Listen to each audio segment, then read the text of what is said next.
All right. Hello. This is going to be a review of basic phrase structures, that is, periods and sentences. Um, this is vocabulary which will be useful. Uh, well, if you're analyzing anything from the classical era, you'll actually be able to use this vocabulary. If you're analyzing something from the Romantic era, um, there's a good chance that this vocabulary will be useful. You might have to sort of stretch it a little. But even if you're analyzing something from that really isn't uh, making use of classical paradigms, uh, this vocabulary is still useful as a sort of analogy um, towards forms of all types. And after I go sort of review this, we're going to look at at least one modern 20th century piece, which superficially doesn't have much to do with this language, but we'll see if we can use it. I don't know. I'm I'm gonna come at it blind, which is always a great idea. But anyway, we're gonna start with periods because they're kind of the most complicated formal structure that we see.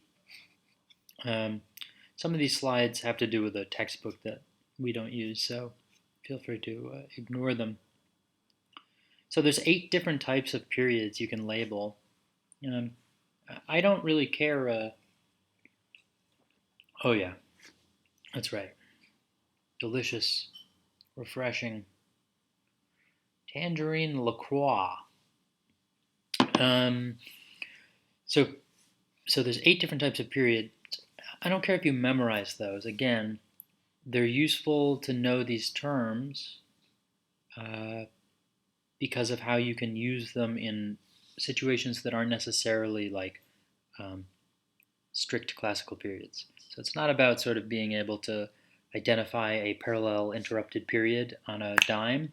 It's more about knowing that you can use this word parallel to refer to melodic material that um, is very similar or starts very similarly, um, no matter whether you're using a period or not. And you can use this term interrupted to refer to the way the harmony is being interrupted, whether you're talking about a period or not. So, in any case, the thing all 8 types of periods have in common, the thing that defines a period, is that it's 2 phrases.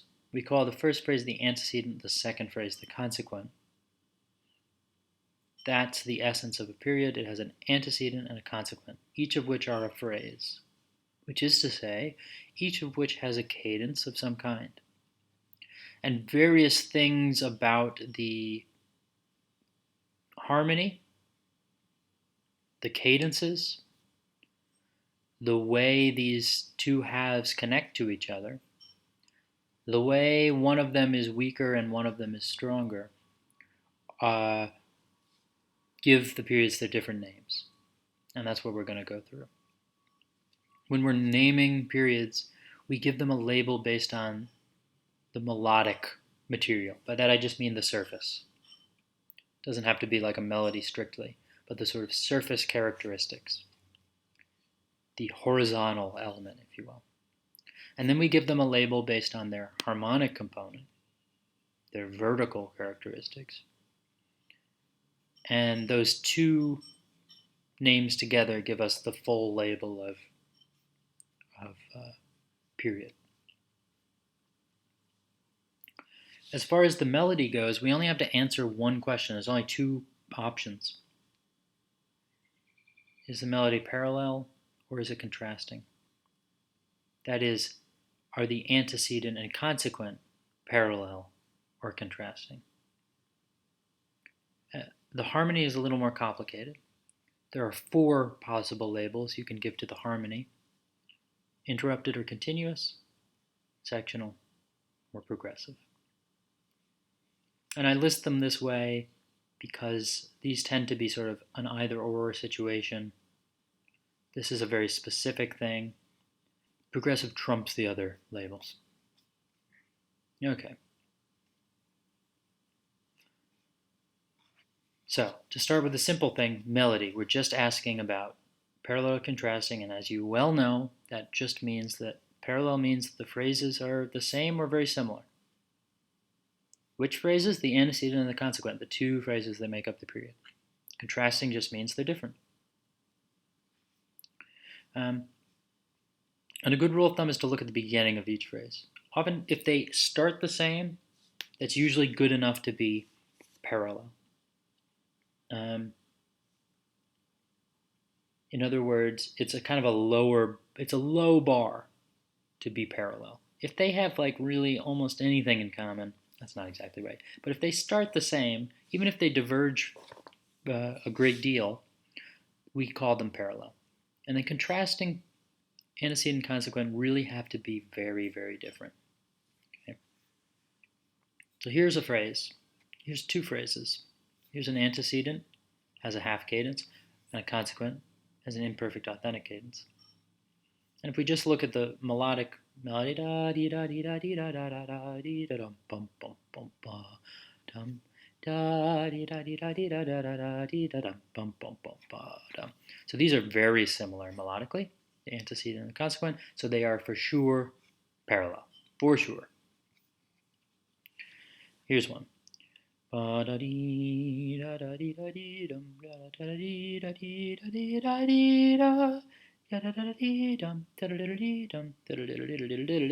dee da. Again, two phrases. This has a half cadence, this has a perfect authentic cadence. When we look at the melodic material, we can see it's contrasting. It doesn't start the same. It's related. It's using the same motive, but it does not have the same shape. It does not have, in fact, what this really feels like is a continuation of the first half of the antecedent. It feels like a continuation of that melodic material. It's contrasting. And again, good rule of thumb is like, does it start the same? No. Oh, a little fly is buzzing around. It's odd. What the hell are you?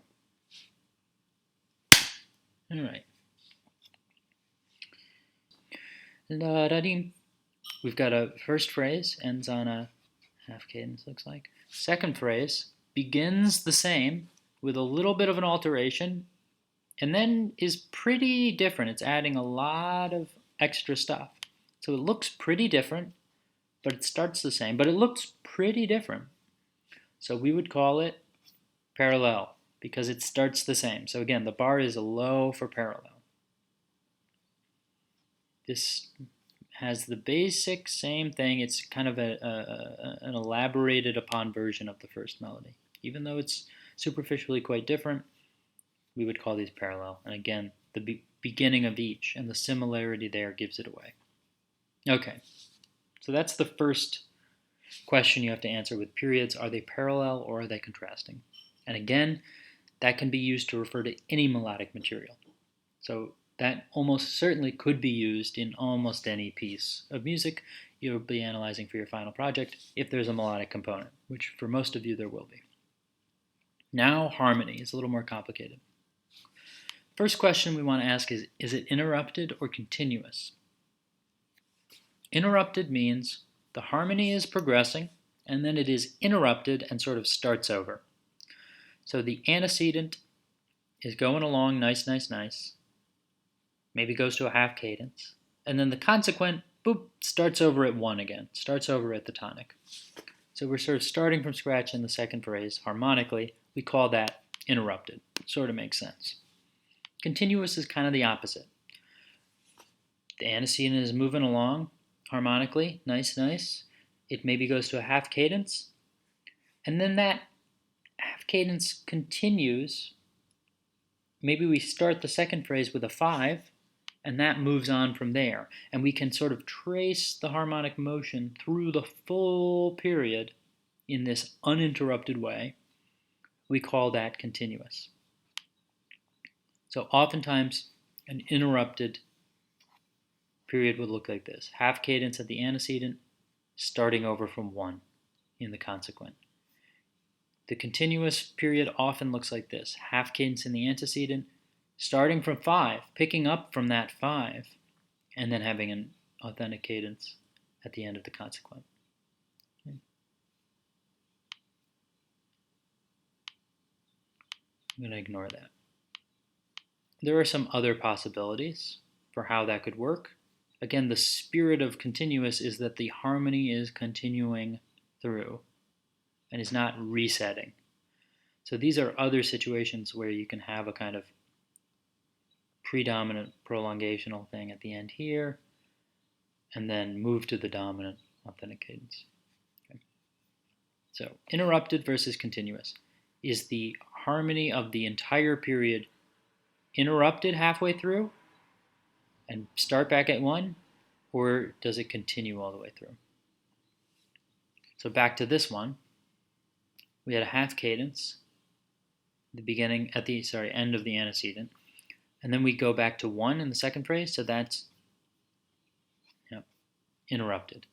It's parallel because of the melodic material, and it's interrupted because of the harmonic material is interrupted by returning to 1 after the antecedent. Okay? So we call that parallel interrupted period, or PIP. Here's our other period example. This one also has a half cadence at the end, but stays on a 5 at the beginning of the consequent before cadencing on 1.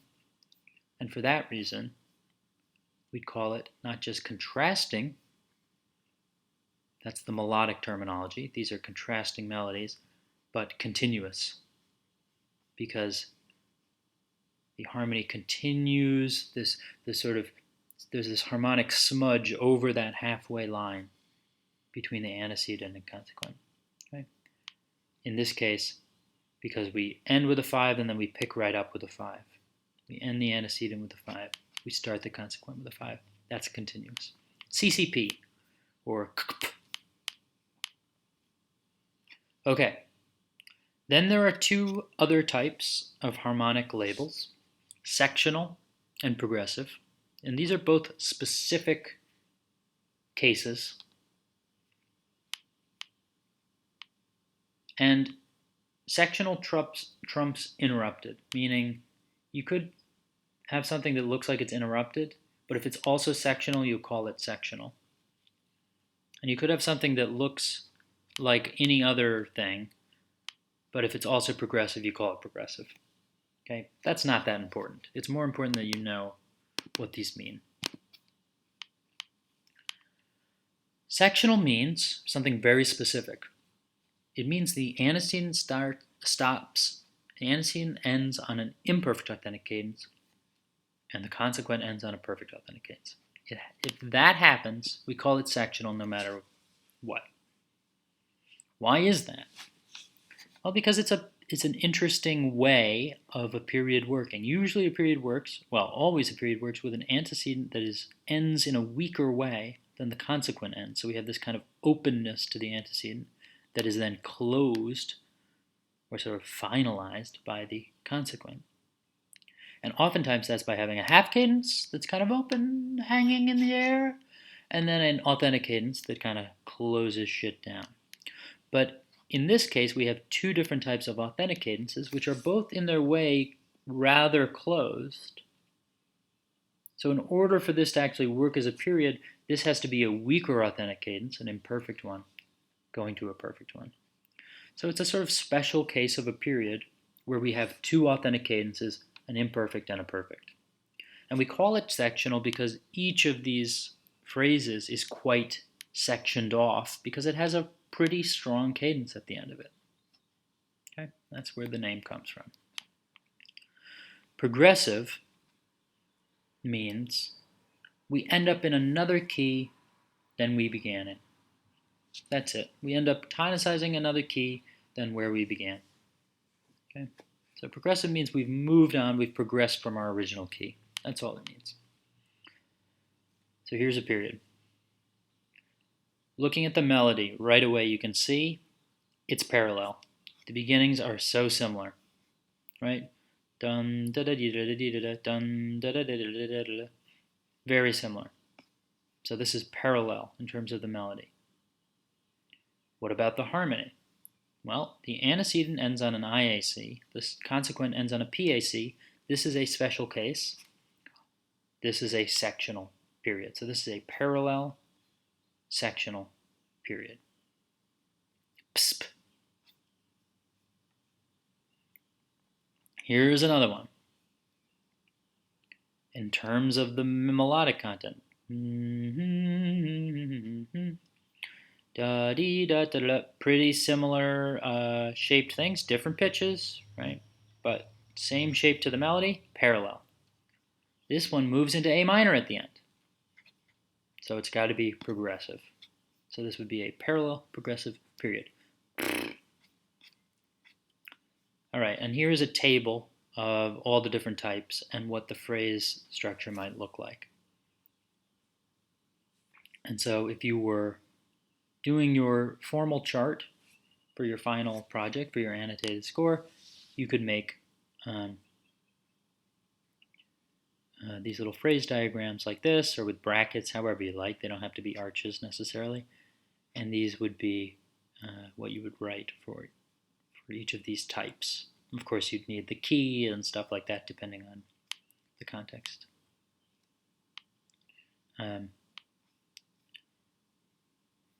This is dee da dum dum da dee ba be da da da da da dee da dee da da da da dee da yum bum dee da ba dee da ba da bum bum bum. So this would be parallel, even though they're not identical. They're pretty similar, so they're parallel. This ends with a half cadence and then goes back to 1, so it's interrupted. Pip. Here's this one. This is kind of a trick question. Dum ding dum dee da dee da dee da da da da da da da dee dum bum bee ba da da da da da dee da da da da dum. This is a case where we have clearly two halves. 4-bar antecedent looks like, 4-bar consequent looks like, parallel because they're quite similar. Okay.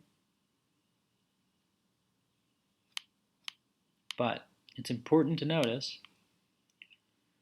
if you do the harmony 1, 4, 5, 1, that this is one phrase. This can't be a period because it only has a single cadence, right? So you will get structures, especially in classical music, all over the place that have a kind of half-Z antecedent consequent looking structure, but in order to be a period, strictly speaking, it needs to have 2 cadences.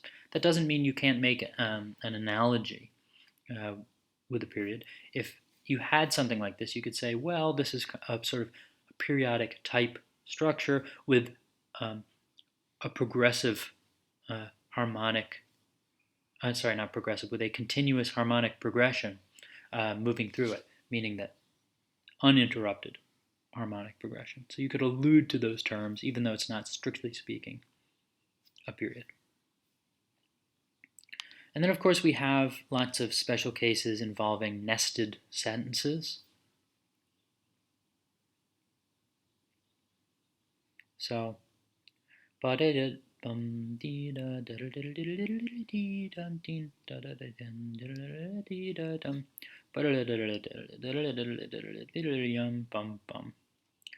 this is clearly a sentence, and I guess this is as good a time as any to introduce the idea of a sentence. As you know, unlike a period, a sentence is a kind of a superficial structure.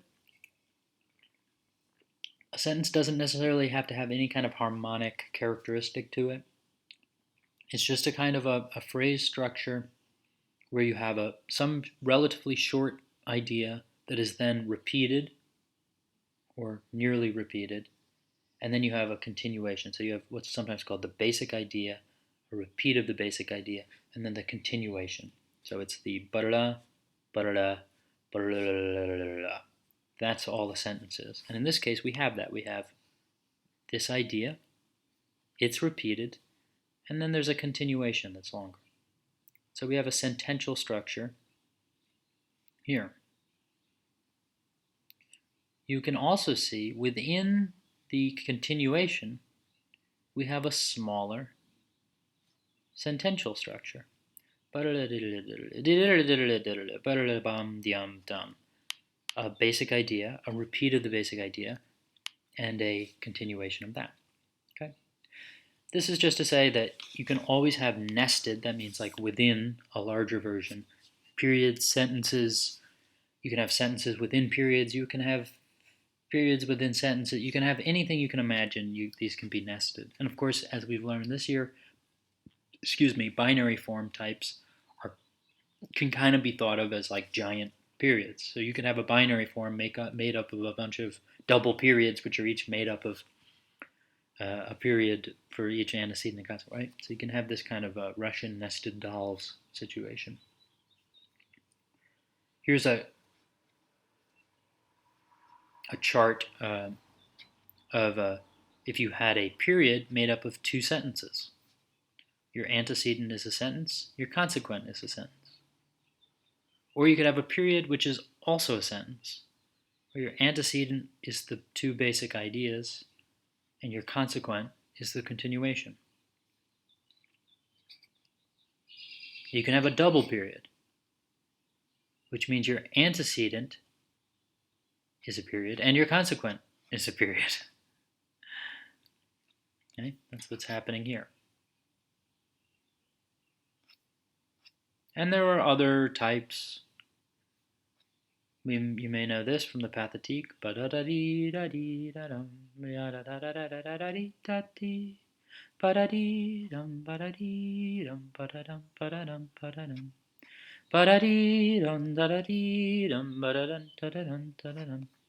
this is a period. This A is the antecedent, B is the consequent.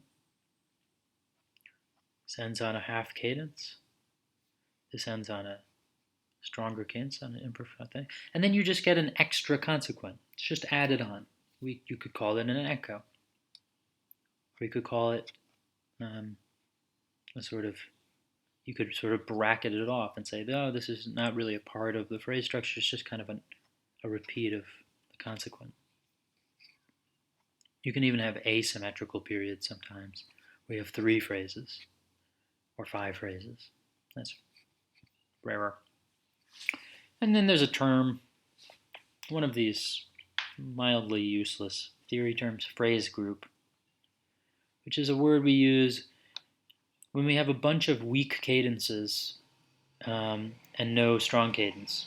We call it a phrase group. It's kind of a good term for when you don't know what to call something. If there's not a good other name for it, and it's just a bunch of sort of weak cadences that don't have any particular sort of antecedent-consequent relationship, we can call it a phrase group. Okay. That was an overview of phrase structures. I'm now going to try to analyze. Oh, let's see what this is. This could be amusing. Oh, that's Papa John's. This is my mother. Sent me a photo.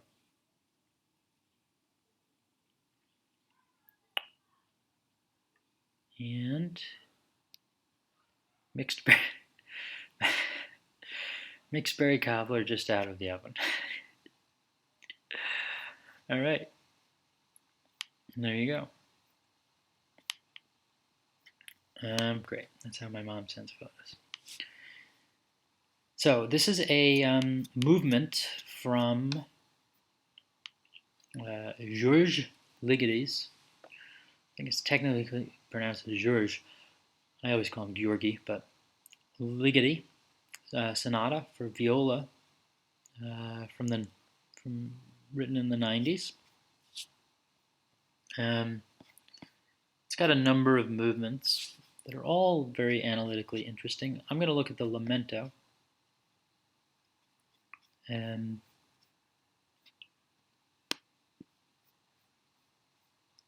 as you can see, very interesting piece. And I'm going to imagine I'm analyzing this, and I'm doing my phrase structure analysis, and I need to come up with a way of dealing with this. Obviously, it should be pretty obvious just looking at it with all these seconds and and sevenths. It's almost entirely made out of seconds and sevenths. Um, tonal harmony is not the name of the game here. So we are not going to have strict periodic or sentential structures. We may not even have anything analogous to it. I didn't choose this because I thought it would fit particularly well with that vocabulary. I chose it because I thought it would be a difficult but not impossible piece to make a formal chart for. So it's a nice challenge. And I'll post a recording of this. So I'm looking at this and I'm looking for form. What can I see? A few things stick out to me. You want to be just sort of aware of patterns. So one thing I notice is, okay, we're alternating 5/8 and 7/8. And one thing I might wonder is that ever broken? Is that pattern ever broken? Because that would be very telling. But it doesn't look, from just going through quickly, it doesn't look like it is. So it's consistently 5/8 and 7/8. Okay. And then I'm trying to think of like, well, is there anywhere I could say looks like a phrase is over? Clearly we have these sort of downward motives, downward motive, downward motive, these sort of 1, 2, 3 downward motives. And I've made a sort of a Word document here where I'm going to just be putting information. I also opened up a little chart here in case we want to use that. I'm not sure if I will.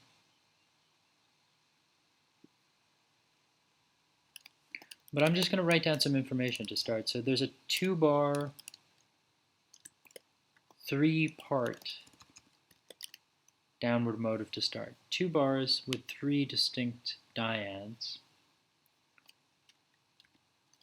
Then there's a 2-bar, 1, 2, 3, 4, 5-part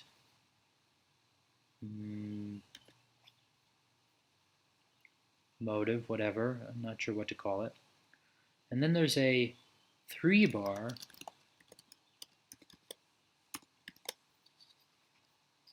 1, 2, 3, 4, 5, 6, 7, 8, 9 note thing. So right away, we have some vocabulary for dealing with this. There's an additive process going on here. There is a motive, this first thing. Jum, jum, jum. Jum, jum, jum, jum, jum. Jum, jin, jum, jin, jum, jum, jum, jum, jum. That is being expanded gradually. It's being expanded both in terms of the bar length gets longer and the number of parts gets longer. So we have an additive process here. And then I notice there's a bar of rest, which is notable. So it could be that's one chunk. I'm going to put a, nope, can't close that. Let me close some stuff. My computer's getting angry. So I'm wondering if maybe 1, 2, 3, 4, 5, 6, 7, 8, maybe we have 8-bar phrases because of this rest. The other thing I see that's, again, a good, oh, for sure. Notice dynamic change, da lontano. I believe that means from far away. And a marking, a technique marking, a string marking, sul tasto, which means playing high on the fingerboard, has a sort of weaker, thinner sound, and flautando, which is also a sort of thinner sound. And this is fortissima with tutta la forza, so ferocious and with all of the force. Okay, so we have a very clear timbral difference here. What's happening for these 3 bars?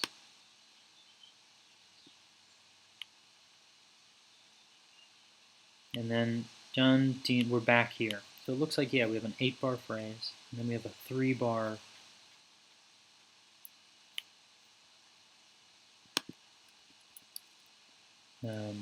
so 1 through 8, we're going to call A. Measure 1 through 8. Maybe I'll do this on a chart. Let's try it.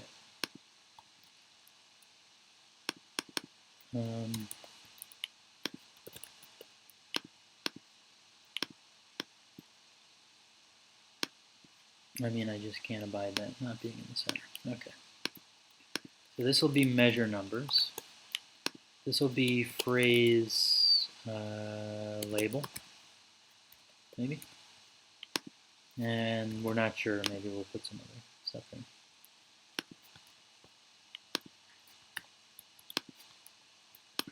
Okay.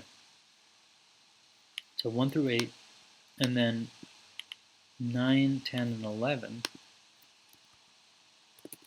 Okay, now everything's underlined. Unacceptable. We're going to call B. Okay, that's A. And then we have B. A is loud, B is soft. And of course we want to also know about the pitch content, but we're not doing that here.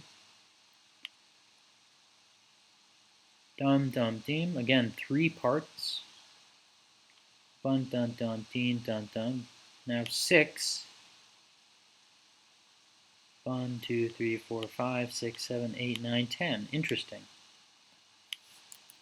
So we have 1, 2, 3, 4, 5, 6, 7, 8 bars again. So 8-bar phrases. Very nice. Very classical in a sense, with these odd disruptions happening. 8-bar phrases. 1, 2, 3, 4, 5, 6, 7, 8. Yeah. So then we have 12 through 19 would be, let's call it A prime. And I also want to mention, so A had this additive process. So we're going to list the additive processes. There's A. A prime has a different additive process where we start with 1 bar with 3 plus 2 bars with 6 plus 3 bars with 10, I believe.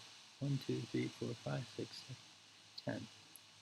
So interesting. So the additive process has been, so this kind of additive process on top of additive process. Within the phrase, it's additive. And now between the first A and the second A, there's an even bigger sort of stretch from the first bar to the last bar. And, perhaps not surprisingly, our tasto flautando pianissimo section has grown from 3 bars to 5 bars and now has sort of 3 chords in it. So guess what? I'm going to label that too. So B, the first B, and this would be B prime, was 3 bars with 2 things, 2 events, and then this one is 1, 2, 5 bars with 3 events. So there's an additive process happening from B to B. This is bar 20 to 20, 20, 21, 22, 23, 24.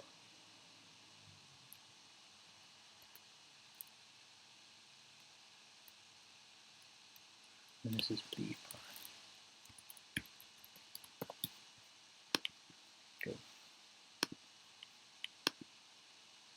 Okay. Good. Let's keep going. Dun dun dun, dun dun dun dun dun. 1, 2, 3, 4, 5, 6, 7, 8, 9. So now we have a 9-bar phrase. Was this 1, 2, 3, 4, 5, 8? That was 8. Now there's an additive process being applied to the phrase length of A. Not just the amount that's stretched out, but the actual length. Okay? So this is formally incredibly unified so far in terms of the formal transformations taking place. Let's figure out what this is.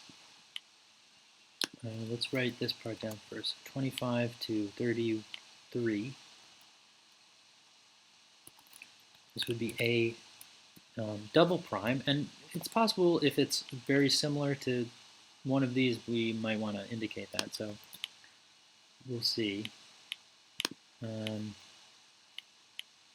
So two bars,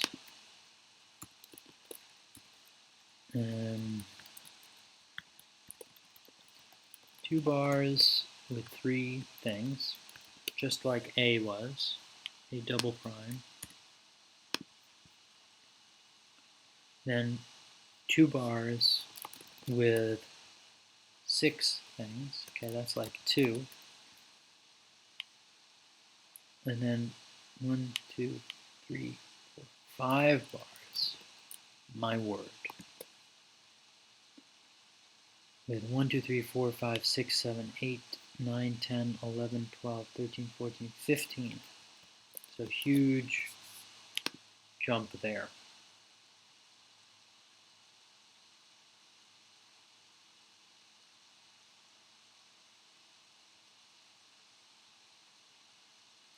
Conversely, we could also maybe say this is its own section and this is yet another event, like this. So 2 bars, 2 bars, 2 bars with 1, 2, 3, 4, 5, 6, 7, 8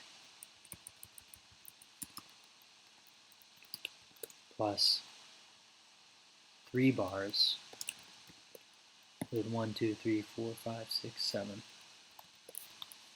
Okay, again, additive process in terms of the length of the whole phrase. 8-bar phrase, 8-bar phrase, 9-bar phrase. Additive in terms of the amount of sort of chords in each dyads, or sometimes triads. Additive also in terms of now the sort of number of dyad, or dyad gesture events, if you will. Now there were 3, now there's 4.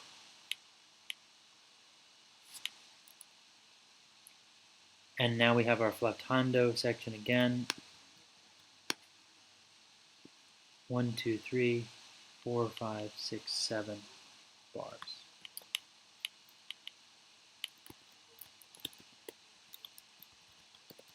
So our B double prime, we'll call it, 7 bars. How many events does it have? How many gestures? 1, 2, 3, 4, 5. So clear additive process there as well. And it has a kind of a, it's not an additive process like it's adding one and then it's adding another. It's something more like an exponential, or probably not quite that, but it seems to be speeding up as it goes. All right. And this is measure 34 to 40. That's our B double prime.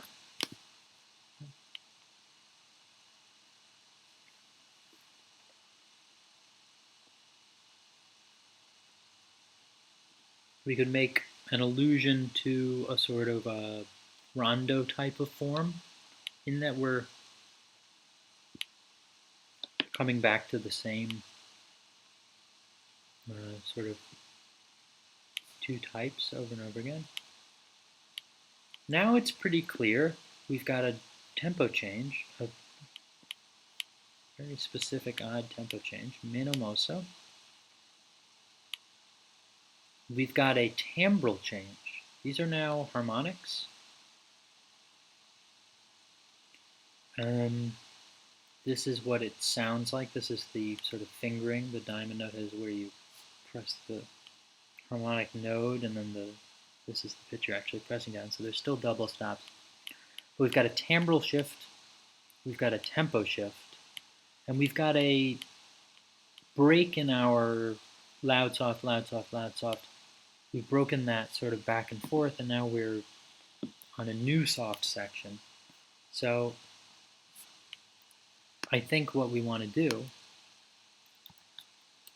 is start differentiate between this whole, that's what I'm going to do.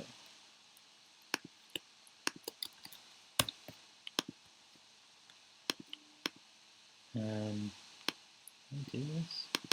No. So this is like,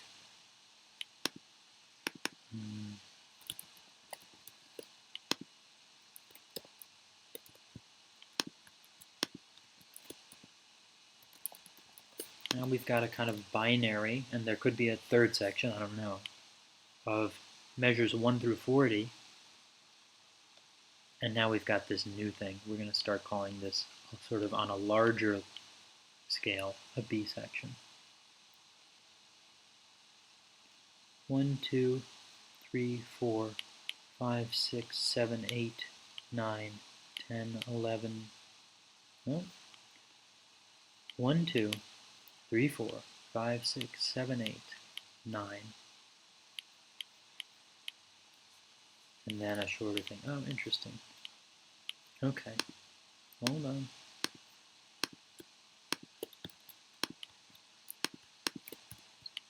I think I also want to talk about dynamics. Oops. The reason being, obviously before, so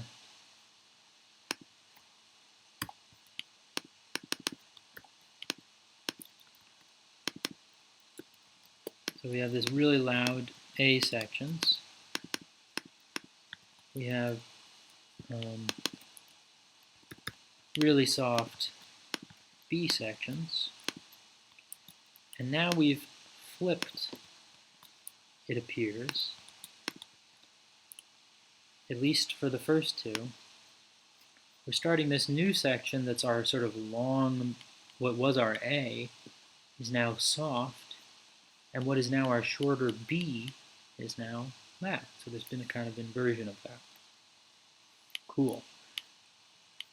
And this was 9 bars, so this is bar 37, 33, 34, 41 through 49. 41 through 49.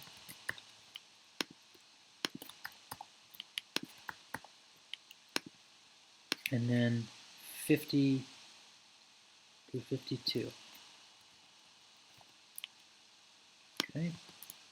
This is still A in terms of its melodic content. I'm going to start over calling it A. It's now in fifths, which is interesting. That's something we'd want to look into.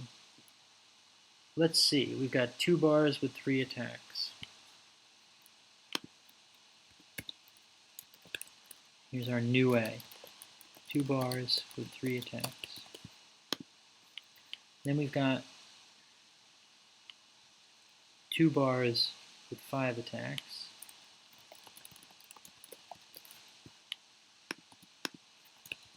And then we've got 1, 2, 3,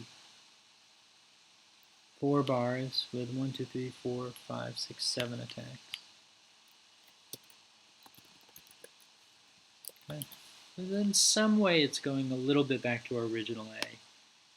So it's more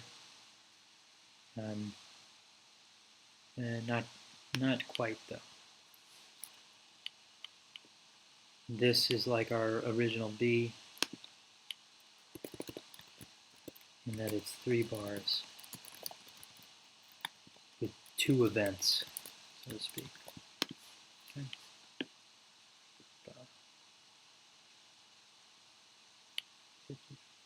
53,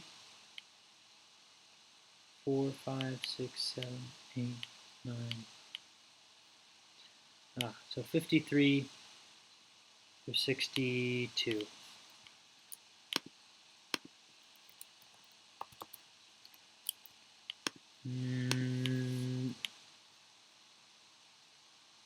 Bum, bum, bum, bum. Ding, dun, ding, dun, dun. 1, 2, 3, 4 attacks in 2 bars.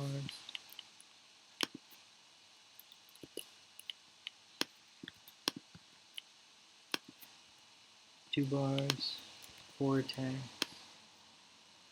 3 bars, 6 attacks,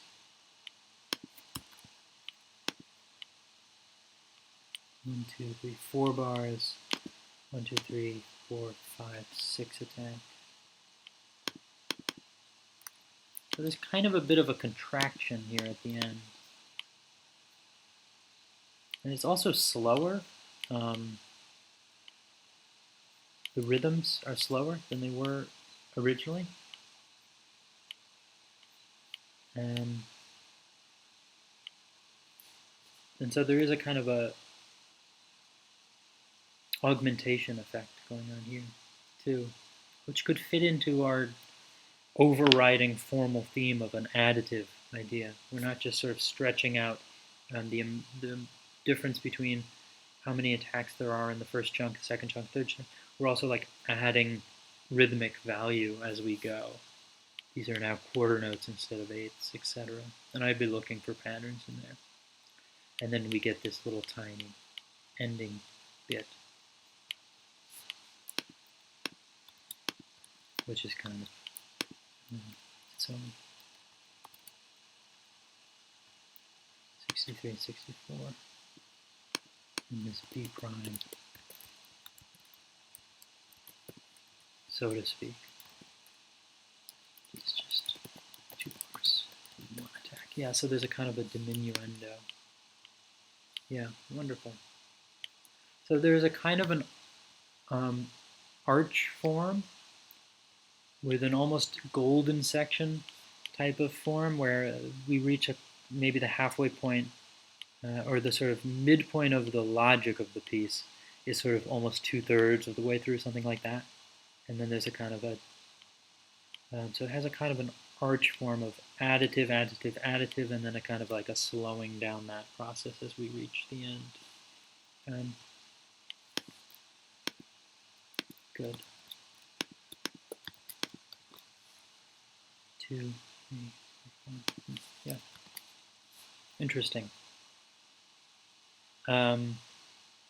Cool. So this is a pretty decent formal chart, I think. It has, here's what I think it has going for it. It has a clarity in terms of what is formally interesting about this piece. These additive structures, these alterations, the use of similar material that's being transformed, and its contrast with other material, showing a dynamic level there just to